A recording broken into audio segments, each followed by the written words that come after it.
আজ আমি আম পান্না বানাবো। আমি 3টে আম নিয়েছি। এই আমটাকে প্রথমে ভালো করে ধুয়ে নিয়ে সেদ্ধ করব। হ্যাঁ, আমটাকে আমি ভালো করে প্রথমে ধুয়ে নিচ্ছি। ধুয়ে নিয়ে তারপর এটাকে সেদ্ধ করব। হ্যাঁ, এগুলোকে আমি কেটে নিচ্ছি পেছনটা।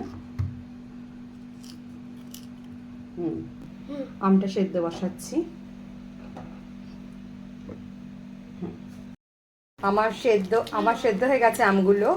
এবার আমি গ্যাসটা অফ করে ঠান্ডা করতে দেবো।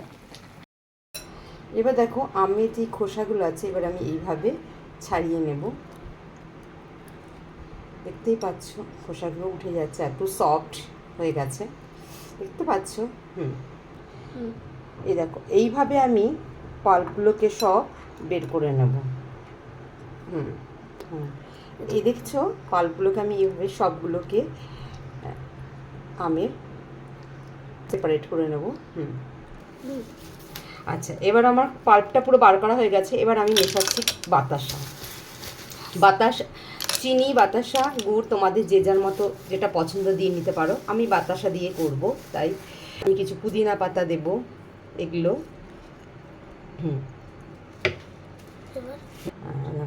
গোলমরিচ দিয়ে দিলাম কয়েকটা। এই যে বিট নুন দিয়ে নিলাম। দিয়ে এবার আমি পুরো মিক্সিতে ব্লেন্ড করব। এবার একবার মিশিয়ে নিই পুরো জিনিসটা দিয়ে। এবার মিক্সিতে আমি এটাকে পুরো ব্লেন্ড করব। ব্লেন্ড হয়ে গেছে, দেখো এই যে মিক্সচারটা এরকম তৈরি হয়েছে। এবার এটাকে আমি বাটিতে ট্রান্সফার করে নেব। দেখতে পাচ্ছ মিক্সচারটা কি দারুণ হয়েছে, স্মুথ।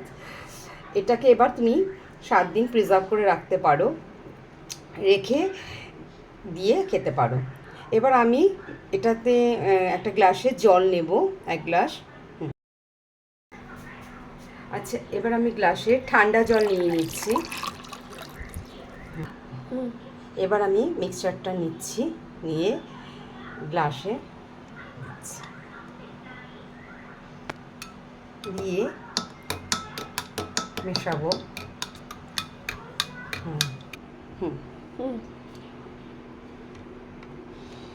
এবার থিকনেসটা দেখো, এই যে।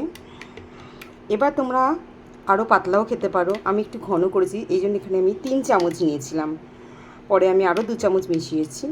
আমার রেডি ম্যাঙ্গো পান্না। খাবে, খেয়ে আমায় জানাবে কেমন হয়েছে। টাটা।